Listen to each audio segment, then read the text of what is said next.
On va marcher sur un feu à 900 degrés. Je vais gagner en confiance en moi, je vais être fier de moi, je vais prouver que je suis capable un petit peu de tout faire. Pourquoi c'est important pour vous ce soir de marcher sur le feu? Allez-y. Pour être le meilleur. Hier, je suis tombé sur cette vidéo dans laquelle le youtubeur célèbre Thibaut InShape marche sur le feu à 900 degrés. Ils ont fait un ensemble de choses pendant toute une journée pour mettre en place le bon état d'esprit, un bon mindset afin de pouvoir vivre cette expérience. Moi, en tant que bon scientifique, je me suis dit, est-ce qu'il n'y aurait pas des explications scientifiques qui se cachent derrière le fait qu'on peut marcher sur un feu à 900 degrés sans se faire brûler? Et après mes recherches, j'ai trouvé des choses très fascinantes et je suis arrivé à la conclusion que le fait que Thibaut InShape ait pu marcher sur un feu à 900 degrés et n'importe qui peut le faire, le fait que cette expérience soit possible, ce n'est pas parce que la personne a programmé son esprit, ce n'est pas parce que quoi que ce soit, mais c'est tout simplement parce qu'il y a une explication scientifique derrière tout ça. Et vous allez découvrir tout ça dans cette vidéo.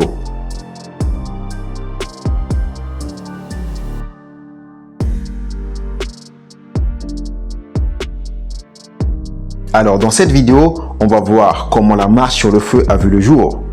Ensuite, on verra une expérience similaire à celle vécue par Thibaut InShape et on verra aussi les résultats de cette expérience car lors de cette expérience avec 6000 personnes, tout le monde ne s'est pas sorti indemne comme Thibaut. Et pour finir, on verra l'explication scientifique qui se cache derrière cette expérience. Vous aurez les timelines de cette vidéo dans la description. Donc, si vous voulez directement passer à la dernière étape de cette vidéo qui est l'explication scientifique, vous pourrez cliquer, je sais pas à partir de quelle minute sera cette partie. Vous avez juste à cliquer sur la timeline en dessous de la vidéo et vous allez directement accéder à cette partie. Mais je vous invite quand même à suivre le cheminement de la vidéo parce que vous allez voir une explication chronologique, un suivi chronologique qui va vous amener à cette partie-là. Alors, en quoi consiste concrètement la marche sur le feu? Dans les années 1980, Tolly Berkman, qui est un conférencier, un coach et un auteur dans le domaine du développement personnel, a introduit la marche sur le feu au grand public et ce dernier a expliqué que les approches mises en jeu à travers la marche sur le feu aident les gens à découvrir leur potentiel absolu et à se dépasser. Ceci a également été popularisé également par Tony Robbins, qui est également un coach en développement personnel. Et si vous avez regardé attentivement la vidéo qu'a fait Thibaut InShape sur cette expérience, l'école dans laquelle il a effectué cette expérience a également souligné le fait que l'expérience a permis aux gens de réaliser qu'ils peuvent faire des choses incroyables, des choses qu'ils croyaient impossibles de réaliser, qu'ils pouvaient faire des choses qu'ils ne soupçonnaient pas. Et ceci n'est pas un mensonge.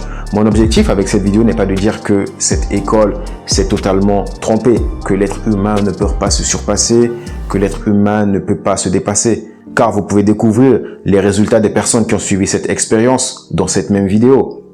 La première marche, j'ai vraiment changé de vie, changé de travail. C'était il y a 11 ans, là, maintenant, c'est plus la même personne. La marche sur le feu, moi, ça m'a fait prendre conscience de certaines limites, que j'ai pu les dépasser. J'ai fait la marche au feu il y a quelques semaines, j'ai encore les pieds chauds là. Et dès le lendemain, j'ai senti que j'avais plus d'appréhension. Enlever beaucoup de peur que j'avais. Dès qu'il y a une peur qui arrive, je me dis mais t'as marché sur des braises à 900 degrés, mais qu'est-ce que tu vas avoir peur de ça? On fait péter le mental en fait. On peut passer par-dessus ces peurs, bon, voilà. Après un chagrin d'amour, je suis venu marcher, j'avais marqué que je voulais être marié avec des enfants. Ça fait 8 ans, puis là j'ai 2 enfants. À chaque fois, ça me permet de retrouver le chemin que je veux vraiment. Ce qui m'a le plus impressionné, c'est le mental. J'ai réalisé à quel point on était prisonniers parfois de ce mental qui nous empêche d'aller de l'avant. La première marche que j'ai faite, c'était il y a 2 ans. Et je suis resté sur un ressenti un peu sceptique à la fin. Et du coup, je voulais relancer ça. Suite à la marche sur le feu, il y a une énorme prise de conscience. On s'ouvre aux gens, on se dépasse soi-même. Ça change la vie pour se dire, mais je peux tout réaliser, quoi. Et ça donne effectivement confiance en soi. Ça te fait croire que tu as des capacités incroyables. Parce que si tu arrives à marcher sur du feu à 900 degrés, tu vas te dire « Waouh, mais rien ne m'est impossible en fait. Je peux réaliser l'impossible. Je peux me retrouver dans une fournaise à 900 degrés et je vais m'en sortir vivant si j'arrive à programmer mon esprit de la bonne manière. Si j'arrive à faire en sorte qu'il m'aide à surpasser ce que peut ressentir mon corps. » Il faut savoir que de base, l'objectif de la marche sur le feu est de montrer la suprématie de l'esprit sur le corps, mais aussi de dire que la force peut jaillir d'une énergie collective, C'est pourquoi l'expérience se fait le plus souvent en groupe et que les personnes qui marchent sur le feu sont accompagnées de nombreux chants, de danse, des cris. En tout cas, ils sont dans un cercle social, ils sont dans un environnement dans lequel l'effet de groupe a une influence pas négligeable. Mais ça ne se limite pas seulement à ça. Parce que lorsque vous marchez sur du feu, même s'il y a l'effet de groupe qui est là, vous allez avoir de l'adrénaline qui monte sur l'instant, vous allez marcher dessus rapidement, vous n'allez peut-être pas sentir la douleur. Mais lorsque vous vous brûlez réellement, certes, vous n'allez pas sentir énormément la douleur à cause de l'adrénaline, mais lorsque l'adrénaline descend, croyez-moi, vous allez sentir la douleur. Si vous vous faites brûler, même si vous ne le sentez pas sur le coup, peu de temps après, lorsque l'adrénaline descend, vous allez le sentir. Tout simplement pour dire que l'effet de groupe peut éventuellement donner du courage à l'expérimentateur. Il va lui donner la force de traverser le feu, mais ce n'est pas à cause de l'effet de groupe que l'expérimentateur ne va pas se faire brûler. Il peut peut-être ne pas sentir la douleur pendant un instant, mais il va se faire brûler. Et lorsque le taux de l'adrénaline descend, il va sentir la douleur. Maintenant, au cours d'une expérience réalisée par le coach en développement personnel Tony Robbins, lors d'une de ses conférences de développement personnel organisées à San José en Californie, environ 6000 personnes ont participé à cette expérience de la marche sur le feu. Parmi ces 6000 personnes, 21 personnes ont été soignées après cette expérience pour brûlure après avoir traversé un tapis de braise de charbon. Alors, pourquoi certaines personnes, parmi ces 6000, ont-ils été blessées? Pourquoi les autres non? Et c'est là que je vais vous apporter mon explication scientifique de ce phénomène. Le fait que Thibaut InShape ou quiconque, n'importe qui, ne va pas se brûler en marchant sur la braise à 900 degrés, ce n'est pas parce qu'il y a un effet de groupe notable, ce n'est pas parce que l'esprit a surpassé le corps au cours de cette expérience. Je le dis encore, toutes ces choses ont leur effet, ils vont te permettre d'avoir le courage à un moment donné d'oser te surpasser et de marcher sur le feu, mais ce n'est pas ce qui fait que tu ne te brûles pas, parce que notre chair, il est fait d'une telle manière que peu importe ce qui va se passer, il est fait d'une manière que si il doit être endommagé, s'il doit être brûlé, peu importe comment tu reprogrammes ton esprit, tu vas te faire brûler. Peut-être tu vas moins sentir la douleur, mais tu vas te faire brûler. Si je te mets une balle dans la tête, ce n'est pas parce que tu vas dire que tu reprogrammes ton esprit que tu ne vas pas mourir. Si je te poignarde avec un couteau, ce n'est pas parce que tu reprogrammes ton esprit d'une manière que tu vas me dire que tu ne vas pas te faire blesser. Peut-être que tu vas moins sentir la douleur, mais crois-moi, peu importe ce que tu fais, tu vas être blessé parce que tu es un être humain et ton corps a fait en sorte que, peu importe comment tu programmes ton esprit, tu vas subir certains dommages. Maintenant, si je reviens sur la braise à 900 degrés, la raison pour laquelle Thibaut InShape est sorti indemne de cette expérience et qu'il ne s'est pas fait brûler, c'est tout simplement dû au fait que le bois et le charbon ont tous les deux une faible capacité calorifique ou encore une capacité thermique. Alors peut-être que j'en perds certains et je vais vous donner quelques explications supplémentaires. Qu'est-ce que c'est que la capacité calorifique? La capacité calorifique est tout simplement la capacité qu'a un corps d'absorber ou de restituer de la chaleur au cours d'une transformation pendant laquelle sa température varie. Pour faire encore très simple, c'est tout simplement parce que le charbon n'est pas un bon conducteur de chaleur. Autrement dit, bien que le charbon puisse devenir très chaud, même jusqu'à 1000 degrés ou plus, le charbon ne peut pas transmettre très efficacement la chaleur à d'autres matériaux. C'est-à-dire que il va être chaud à plus de 1000 degrés. Ce n'est pas parce que vous allez toucher le charbon qui est chaud à cette température avec votre paume de main que vous allez instantanément recevoir toute la chaleur que ce charbon contient. Si vous y gardez votre main jusqu'à 10, 15, 20 secondes, oui, vous allez le sentir. Mais cet échange de température ne va pas se faire instantanément. Contrairement aux autres matériaux, les métaux par exemple. Lorsque vous touchez du métal par exemple, le métal qui est un matériau qui conduit très bien la chaleur, votre chair est souvent brûlée car le métal le chauffe très rapidement. Mais contrairement au métal, le charbon ne transmet pas très bien la chaleur aussi bien que le métal. Donc, quand votre peau entre en contact avec le charbon, et qu'est-ce qui se passe? Ce qui se passe, c'est que lorsque votre peau entre en contact avec le charbon, votre peau refroidit la surface externe du morceau de ce charbon plus rapidement que la chaleur ne pourra se déplacer de l'intérieur du morceau du charbon vers l'extérieur du charbon pour brûler votre chair. En tout cas, du moins pendant une courte durée. Et c'est le même principe qui se passe lorsque vous mettez votre main ou lorsque vous touchez une miche de pain dans un four qui est à haute température. Vous le faites peut-être plus maintenant, mais lorsque vous étiez enfant, vous avez peut-être fait cette expérience. Même actuellement, si vous mettez un gâteau, si vous mettez un pain au four, vous allez remarquer que lorsque vous touchez le pain et que vous touchez le gâteau qui est dans le four, supposé être à la même température que le four, vous remarquerez bizarrement que vous ne vous brûlez pas. Alors que si vous touchez la paroi du four qui est en métal, même si c'est juste pour un court instant, vous allez vous faire brûler. Or, si vous laissez votre main sur la miche de pain plus longtemps que seulement quelques secondes. Et pourquoi?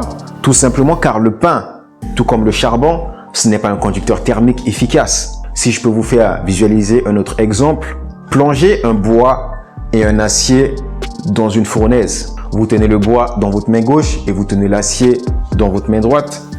Et vous verrez rapidement de quel bois l'acier se chauffe. Au bout de quelques secondes, l'acier va devenir plus rapidement à la même température que la fournaise, que le bois. Et c'est la raison pour laquelle Thibaut a marché rapidement sur ce feu sans se faire brûler. Je peux vous rassurer, et je peux rassurer Thibaut Inchep, que si le feu sur lequel il a marché, c'était de l'acier, ou s'il veut retenter l'expérience, il met de l'acier à 1000 degrés, il le chauffe bien à 1000 degrés, il le laisse par terre et qu'il marche dessus. Je ne pense même pas qu'il peut marcher sur l'acier à 1000 degrés sur 2-3 mètres et s'en sortir indemne. Peu importe ce que l'école va lui faire, peu importe la programmation de l'esprit qu'on va lui faire, peu importe le nombre de personnes qui sera autour de lui qui va lui crier « Ouais, tu vas le faire, ouais, tu vas le faire ». Peu importe le nombre de personnes qui va l'encourager, peu importe ce qui va se faire pour se dépasser, il va se faire brûler. Et c'est pareil pour vous si vous tentez cette expérience. Alors, peut-être que vous vous dites, si le charbon est un mauvais conducteur, qu'est-ce qui explique le fait que les 31 participants de la conférence de Tony Robbins soient blessés? Parce que si le charbon est un mauvais conducteur thermique, il ne serait pas blessé pour le coup. Et c'est là que on va s'apercevoir que même si le charbon n'est pas un aussi bon conducteur thermique que le métal, marcher sur le feu de bois n'est pas sans risque. Si vous restez sur du charbon ardent pendant trop longtemps, au lieu de vous déplacer rapidement, par exemple si Thibaut Inchep lors de son expérience, il était resté là-dessus pendant 1 minute, pendant 20 à 30 secondes et il va se faire brûler au bout d'un moment. Donc si vous restez sur du charbon ardent pendant trop longtemps, au lieu de vous déplacer rapidement, ou si le feu contient également des morceaux de métal, de bois ou de sève, qui sont effectivement de bien meilleurs conducteurs thermiques que le charbon, vous allez vous faire brûler. Vous pourriez vous faire brûler. De même, si un morceau de braise brûlante se colle à votre pied pendant la marche, tout comme Thibaut Inchep. J'ai vu une femme peut suivre sur 2 ou 3 pas. Ah ouais, c'est vrai, putain, mais c'était chaud. Hein. Pour le deuxième passage, il est encore plus piqué là. La première fois, on sait pas trop à quoi s'attendre, donc ça fait un peu moins mal. Mais la deuxième fois, c'est 900 degrés les fraises. Les braises. Là, franchement, un gros coup blanc de la vidéo, je suis trop content de l'avoir fait. Bien joué, gros. Gros travail sur toi. Grosse journée de boulot là, de ce qu'on a fait, à travers la visualisation, à travers tous les exercices qu'on a fait pour se persuader qu'on peut y arriver. Je conseille à tout le monde de tester parce que pour vraiment se dépasser, c'est un effort génial. Je suis sur le choc un petit peu. Bien joué, gros. Un 3e tour? Bon, c'est bon, on est bien. Alors, je n'étais pas présent lors de la conférence organisée par Tony Robbins, mais d'après les articles qui ont été écrits au sujet de ça, les 6000 personnes qui ont effectué cette expérience se partageaient une douzaine de rangées de 3 mètres de long, recouvertes de charbon, ce qui pourrait avoir augmenté les risques des marcheurs de rester coincés sur les braises, et donc ce qui peut augmenter leur chance d'être blessés. Car normalement, il faut savoir que la plupart des rituels traditionnels de marche sur le feu ne mettent qu'1 à 2 dizaines de personnes sur une seule rangée de charbon. On peut effectivement le voir avec l'expérience qu'a vécu Thibaut. De plus, même les marches réussies se terminent souvent avec des brûlures superficielles et des ampoules. Du coup, les pieds vont bien. J'avoue que ça a pas mal chauffé. Hein. J'ai une petite loque sous l'orteil là. On appelle ça les baisers du feu. Un gros bisou alors là. Hein. Je dois mettre de la crème maintenant. Rien, surtout rien du tout. Le feu va travailler demain matin, ça va plaire. Alors oui, beaucoup de partisans de la marche sur le feu affirment que les marches réussies sont soit le résultat d'une programmation de l'esprit, d'une transe psychologique intense ou d'une protection surnaturelle. Et même certains coachs en développement personnel qui font faire cette expérience lors de leur séminaire ou de leur conférence expliquent que les gens changent leur physiologie en changeant leurs croyances. Il y en a même un qui a dit que une personne qui a effectué l'expérience s'était fait blesser parce que la personne n'était pas dans le bon état d'esprit. Moi, mon objectif, ce n'est pas de parler, d'aller loin dans avoir le bon état d'esprit, ou c'est l'esprit qui fait que tu marches sur le feu, tu ne vas pas te faire brûler. Je ne suis pas expert dans ce domaine, mais il y a une chose dont je suis sûr. Peu importe la manière à laquelle tu programmes ton esprit, à un moment donné, l'être humain est fait d'une manière qui fait qu'il y a des choses qui vont endommager notre corps ou pas. Pour moi, l'esprit va faire en sorte que tu vas percevoir la chose d'une autre manière. L'esprit va faire en sorte que tu vas avoir la confiance en toi, tu vas avoir le courage de marcher sur le feu ou non. Mais si le feu doit te brûler, que tu aies confiance en toi ou pas, ça ne va pas faire en sorte que ta peau va être plus ou moins fragile. Et la science nous l'a dit, pour moi, la seule raison pour laquelle Thibaut InShape a marché sur ce feu sans se faire brûler, c'est tout simplement parce que le charbon et le bois sont des très mauvais conducteurs de chaleur comparé à l'acier. Je suis le chimiste vert et sur cette chaîne vous aurez des vidéos de vulgarisation scientifique et écologique. Donc si c'est quelque chose qui vous intéresse, sentez-vous libre de vous abonner à ma chaîne pour recevoir les prochaines vidéos. Et si ce n'est pas ce qui vous intéresse, ne vous abonnez pas parce que les vidéos que je vais publier ne vont pas vous intéresser. Je vous invite aussi à jeter un œil dans la description. Vous allez avoir accès à mes autres chaînes YouTube et également à d'autres choses qui pourraient vous intéresser. Je vous dis à très bientôt.